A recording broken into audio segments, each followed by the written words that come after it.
Coming up, Brownsville art students may soon let creativity out in a brand new home. Plus, the city of Edinburg expands a program that serves to waive court fees. More on that story in minutes. And the UTRGV men's basketball team finished its season. Highlights of it later in the newscast. KVAQ-TV starts now.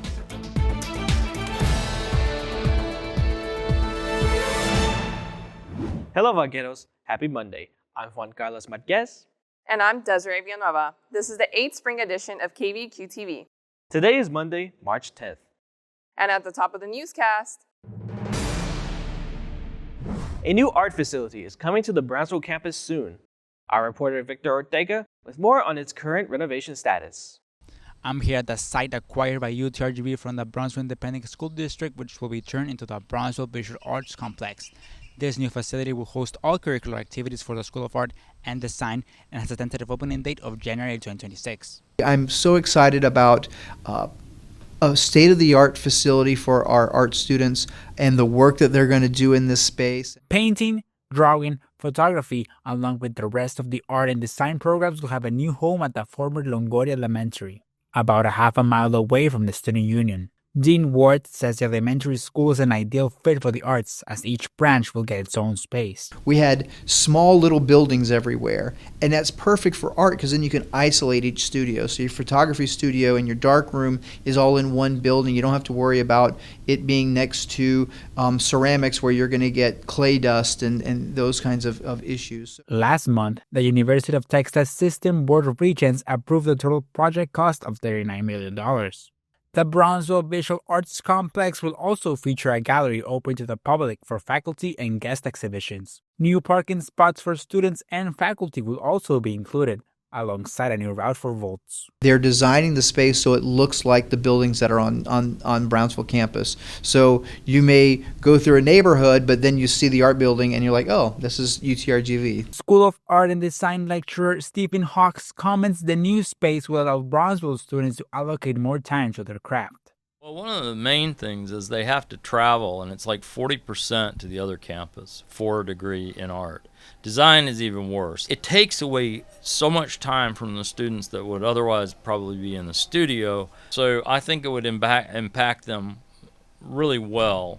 Studio Arts junior Gabriela Padilla believes that more space within the new facility will greatly benefit programs like photography. I think it would impact it a lot because I know, especially for photography, we have a very small space, so I think it would be good because there'll be more area for all the students and for more equipment. Construction is expected to start in the next couple months to meet its completion goal in December. For KVAQ-TV in Brownsville, Victor Ortega. the Edinburg Municipal Court recently extended its amnesty program until the end of April to waive unpaid court fees and decrease the amount in fines. Our reporter, Perla Cortez, explains the process. I'm currently in the room where it happens, the place where Edinburg Municipal Court Judge Hector Bustos Jr. gives an opportunity for residents to get unpaid fees and fines off their shoulders with no consequences. The program applies to anyone with fines, meaning individuals may go inside the court voluntarily or receive a letter from the municipal court to attend and explain their failure to pay to the judge. Two of those methods to check off the debt after the judge's decision could be through a payment plan or community service. Court Administrator Maribel Velázquez explains the difference between the amnesty program process and a typical day to schedule an appointment with the judge. During the amnesty period, we waive the failure to appear and the violate promise to appear. So we eliminate or we dismiss that offense, and then all they pay is just the original offense, whether it was a speeding or whether it was a no driver's license or whatever it is. So that's the difference there. Versus if they come in and speak to the judge that, they set an appointment or, they have a hearing or whatever it is, all that also is provided to them. Velázquez says the time to process the waiving of a fee depends on the judge's availability and or if the individual provides the proper documentation, such as a copy of a driver's license, proof of residence, or proof of income. The court has a log dating back 15 years with warrants of people who have not paid off court fees or fines. However, Bustos says no arrest will be made if individuals participate in the amnesty program. Bustos says people who have used the program in previous years can still go through the process again, although the court fees will be eliminated. The waiving of the fines will depend on the case. So that's based on a case-by-case analysis, but in my time, I've never set a cap in terms of for giving a monetary amount. I just take everything as it comes. And there's a common misconception about courts where they punish people. We're not here to punish anybody. If anything, we're here to facilitate some type of resolution to the pending problem one may have. The municipal court also plans to have a mobile court day from 2 to 7 p.m. Friday at El Tule, located at 702 South Veterans Boulevard in Edinburg. The mobile court day will provide an opportunity for people who cannot make it during the amnesty program's usual hours. For KVAQ-TV in Edinburg, Perla Cortez. This story is now closed.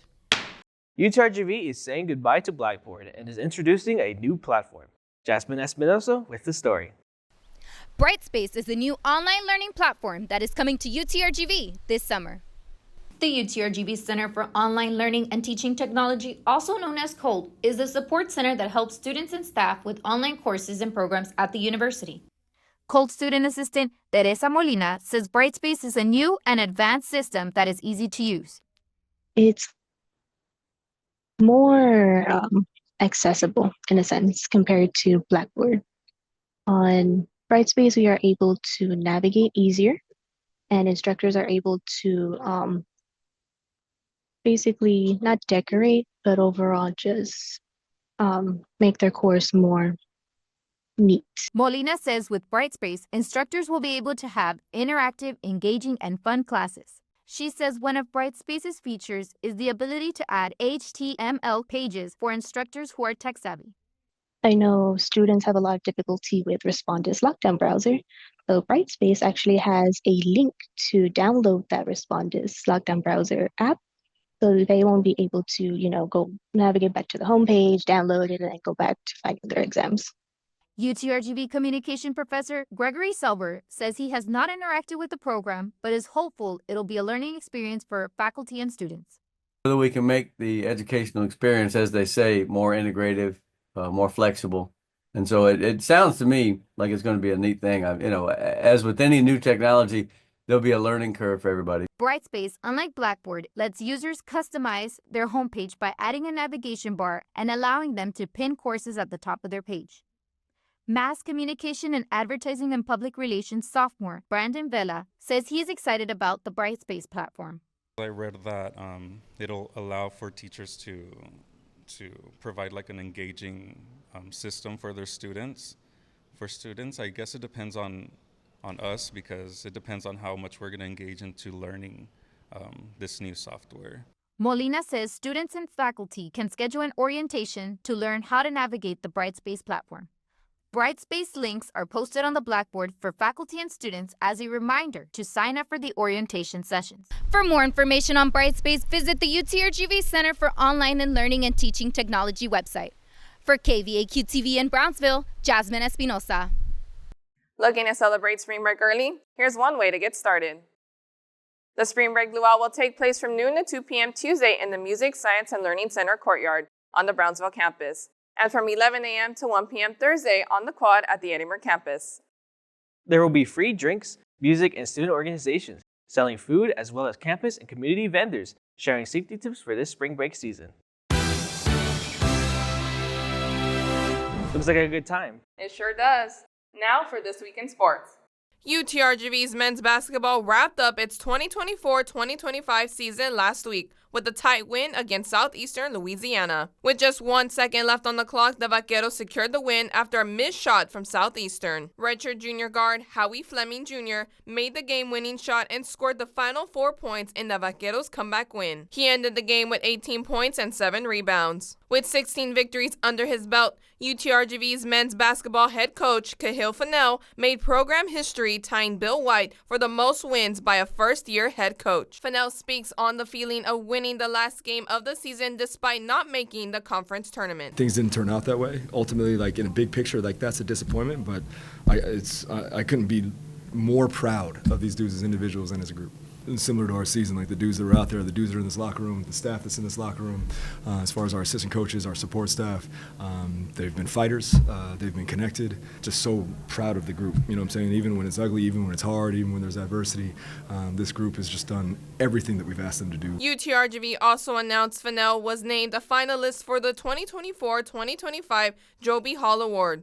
presented each year to the top first-year head coach in Division I college basketball. The Vaqueros concluded the season with a 16-15 overall record and an 8-12 record in conference play. UTRGV's baseball is back in action, and the Vaqueros are making a statement this season. The Vaqueros pulled 6 runs in the 9th inning last Tuesday to defeat the University of Houston Cougars 9-5 at Schroeder Park. The team played against the University of New Orleans this weekend. Results of that game are available at GoUTRGV.com. Up next, UTRGV will play against Southern Mississippi Tuesday. The Vaqueros will then face off against Nicole State in a 3-game series starting Friday. For KVAQ-TV in Edinburg, Desiree Villanueva.